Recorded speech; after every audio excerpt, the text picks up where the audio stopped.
Arccheck. Wallow. You're not getting up anytime soon. Not after that.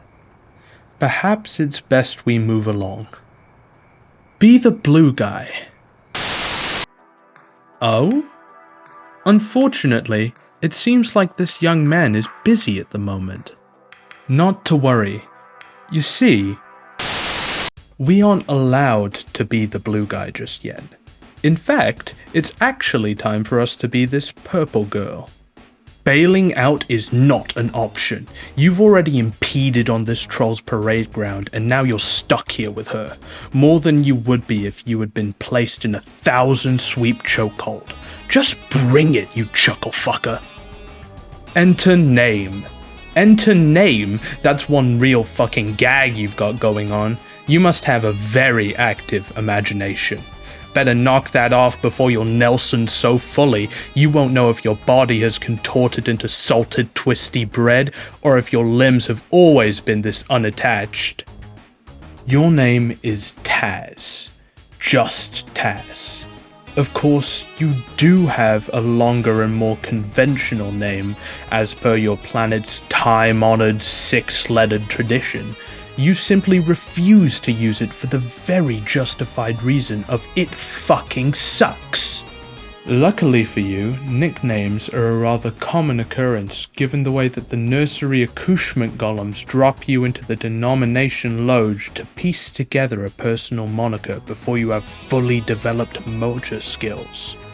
Predictably, a good portion of the resulting designations end up being nothing more than unintelligible, jumbled letters with no meaning. Which suits you just fine, as it has let you coast along with your name of choice over the sweeps with nary a raised eyebrow. Your religious allegiance lies with the Mirthomaniacs, a specific breed of roughhousing, wrestler-esque personas that wish to further their ideology of righteous judgment against those who would perpetuate the corruption running amok in the fabric of society. This is nothing but a duplicitous way of promoting their perverse, choreographed infighting grudge matches in order to decide who really deserves a spot at the top of the ladder with the blessings of the two above. You're more inclined to think of these matches as nothing more than a way to keep bias-fueled grievance slaughtering out of the public eye, but it isn't your place to say what's wrong and what's right. It is what it is. Everybody's got a price. You haven't made a persona of your own yet, nor do you intend to. You're not about to sacrifice your selfhood for a goofy chant and some tight spandex, even if you're meant to admire those who have done so. Despite this, you still hold a rather important position in the creed due to your inherited intimidation chuckle voodoo that is almost always active. You are also the disgruntled owner of an ever-increasing collection of rustic torture weaponry, most of which you've won as trophies. You spend a significant amount of time trying to figure out how they function in combat, so you can take your opponents out as quickly as possible. You have an unsteady relationship with the majority of your childhood friend group, which you more or less keep in contact with. The exception being the one and only person who can somehow magically pacify your seething disposition. Your troll tag is Pernicious Overkill, and you speak in a manner that is way too abrasive for your own good. What will you do? Taz, pet the rock. Can't you see he's sleeping? You can't just do something like that to the brains behind your tag team duo. You refuse. He deserves his rest. You may not have a problem with disturbing people in most situations, if circumstance calls for it, but the Rock is special. He's been with you for a long time, and you will always treat him with utmost respect. Taz, admire poster of Hulk Hogan. The man himself, Starting from the bottom, Terence Bollier was eventually tossed into a resent-grade, torture-fought key match following a disagreement with his hero and recently instated Fort Master, the champion of the Ruthless Expeditionary Knockout Tournament, over the worthless nature of his facial hair. Several gruesome hours later, and he was able to murder his powerful assailant and take the key from his neck, emerging victorious and taking the Fort Master title for himself. All of this without activating his follower Chuckle Voodoo, not even for a second, a previously unseen display of martial prowess, and one that has never been replicated since. After he was baptized with the blood of his former High Brother, he gave himself the name Hulk Hogan and got started on his rather ambitious quest to personally meet his makers. This story is common knowledge within the Mirthomaniac ranks. You know it, and everybody else knows it too, because the Hulkster goes on and on about the Hulkamania he's inspired every night on his talk show. You can actually hear it blaring from your TV downstairs right now, as tuning into the channel is mandatory. The guy has single-handedly overtaken the creed on ego and blind devotion alone. Not even his sacrilegious team-up with those harbingers from a rival faith did anything to shake off the spell he seems to have cast on his fanbase. And let's not even get started on the whole helping usher in a wave of demons from the horrorcore dimension thing. As much as you can respect his tenacity, one day you just might have to kill him for all of this. Taz, examine weapon cabinet. This is where you keep all of your options for taking down opponents.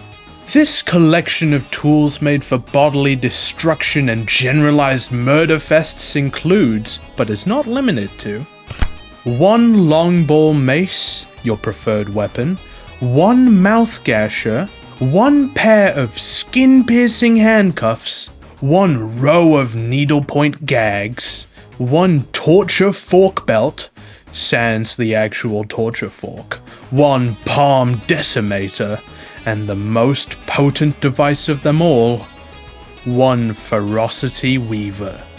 This one holds special memories for you. All of this and more in a single easy-to-reach compartment, and at some point you've made it even easier to reach by breaking the glass with your fist instead of opening the door.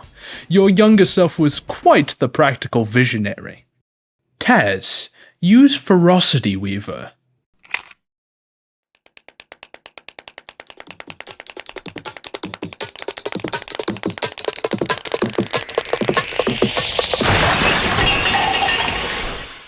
You got a little out of hand with the Ferocity Weaver.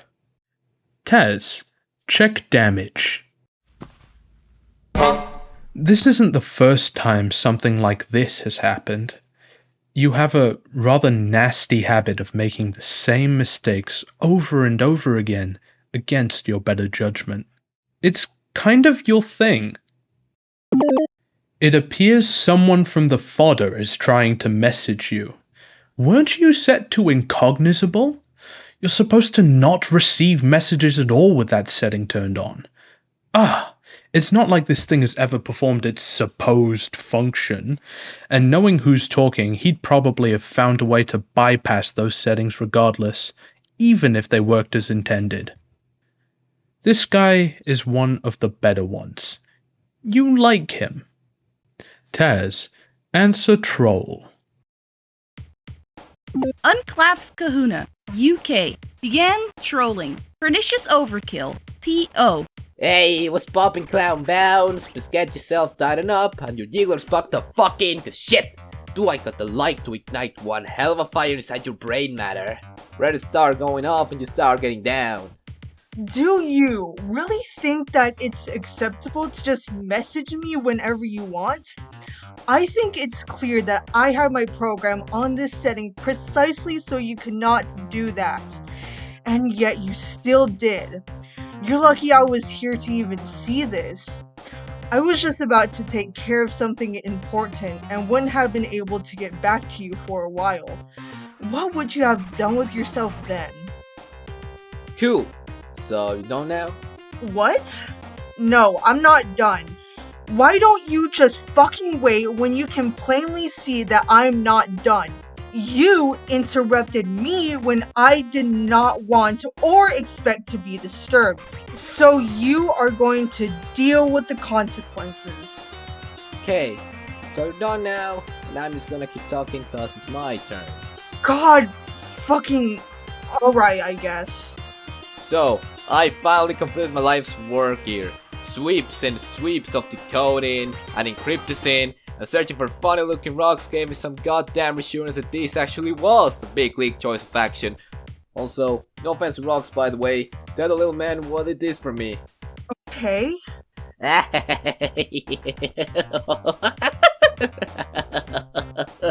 Nah. See, you're still not getting the grand scope of all the pictures I'm tossing your direction. It's like I'm just slamming pics, rubbing them all over and smearing my good name so you can get the pics. But you're just standing there, all cold-faced and big-breasted. Gotta let me work here, bitch Carney. The picture that I'd like to see is the one that shows me what the actual shit you're talking about. Talking of the fact that I put a piece of the rigorous underground hell machine together and got glued into the matrix of eye-opener through. Well, I just called my man here an informant. Knew him from way back when, sorted me to my being pretty much. And now he sorts me one more time for good measure. But he said this was my last tip off. It was. His place was rotten. And he said in a narratory tone of serious business. So we don't play any games. But we are. We? Every single thing that you are saying still just sounds like a bunch of pointless claptrap, which I don't want to hear. And I don't really think that I care anyways. But I'll give you like one more go at properly explaining why you are trying so hard to sell me on this. Got all this figured out. But I need you to pair up with high fructose for this. To be honest, you get dragged in, whether you in or you out. You better not be talking about who I think you're talking about. Damn straight I'm talking about the arc, man. Please, do me a solid rep and get over yourself so we can get these balls moving fast. Cause soon, we are on the clock. No, never. Not going to happen. Pernicious Overkill, P.O. Gave up trolling. Unclaps Kahuna, UK. Taz, set online status to cloying. Oh well, the floodgates were pretty much open already. This program is so unbelievably shitty, your status wasn't making that much of a difference. Might as well leave yourself officially open to the rest of the crowd if they feel like going a little wild. Your Skorpe theme is Hogan's Heroes. You really wish you could scrub all of these befouled watermarks off and replace them with somebody who's not a pious, ego-gargling sellout. Speaking of, Taz, go downstairs. Taz, examine bar.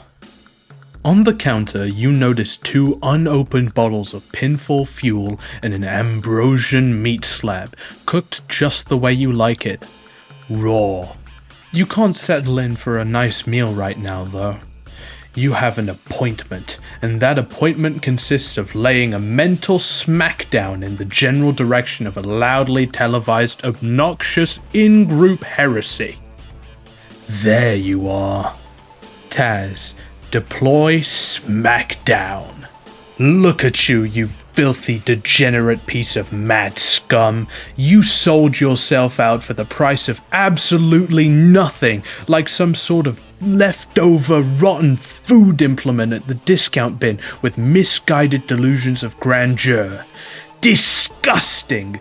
This little trend you started of others mindlessly treading at your heels is as unctuous as the al dente grain worms you shove down the open maw of the gullible masses. You will fall. If not by the righteous hands of the two above, then you will personally relay a clean finish to the slate of this world and the next, as far as your autocratic career is concerned. The go-away heat just keeps getting hotter for you. Taz, admire championship prizes. This belt is among the first of many you've taken home with you in the 2-sweep time period since your professional bouts began. You have to begrudgingly acknowledge your status as a crowd pleaser. Most of your belts, outside of those won for various key matches and scramble royales, are awards for high performance and outstanding technique. As the current fort raiser, you are expected to take your victim's borderline unrecognizable remains back to your hive for display purposes. You don't know the first fucking thing about taxidermy though, so you decided to reconstruct and solidify his corpse with concrete instead. You do have a friend who's reasonably knowledgeable on the subject, but you're not exactly a fan of asking for help on the best of days. You'd like to think you managed to do a pretty good job regardless. Well, it appears that you have a problem now. Taz, investigate 3.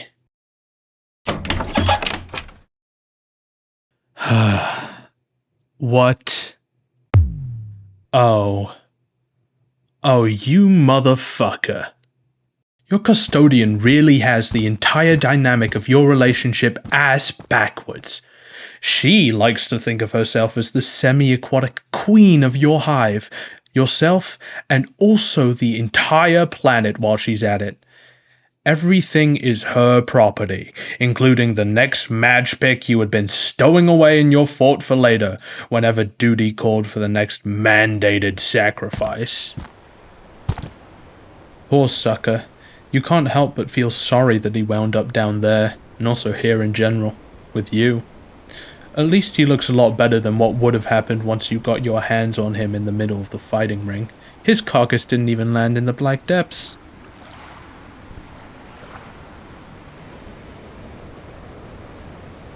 It wasn't always this way.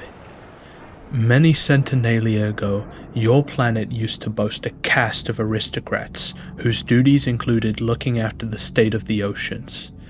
During the Renaissance, however, these lineages were all but exterminated, viciously and without warning, by a self-proclaimed tyrant who wished to seize the throne and rule with an iron fist as the only one of his kind. Nowadays, the remnants of the old sea hierarchy amount to barely 0.1% of the world's population, and that figure is dwindling as is, due to the general environmental collapse. Most bodies of water have only further degraded with the passage of time, your whole species eventually gaining an instilled aversion to any and all forms of it. There was a lawless period in the history of your planet where all manner of refuse, ranging from regular garbage to toxic waste and chemical mixtures, was unceremoniously dumped into the sea in the name of progress, using it as some sort of dross receptacle. As a result, you have to force your Lucis to stay away from her natural habitat, and with no way to keep her mind from the call of the wild, she's become horribly stir-crazy. Better this than the alternative. This cocktail of hazardous substances has mutated harmless sea creatures into monstrous cannibalistic carnivores that feast on the flesh of their own. Unholy beasts with extra eyes and wiggling appendages lurk in these brackish waters, waiting to strike at the slightest opportunity. One man, a tempestuous bout of assisted violence, and sweeps later, the world still has open wounds to show for it. Which brings you back to people like you. With the overpopulation of low bloods running amok, someone has to thin the numbers out. Or so the creed goes. Reasons like these are why you can't bring yourself to care as much as you'd like to. Reasons like these are why you won't ever apologize for the necessary, painful truths you have to tell.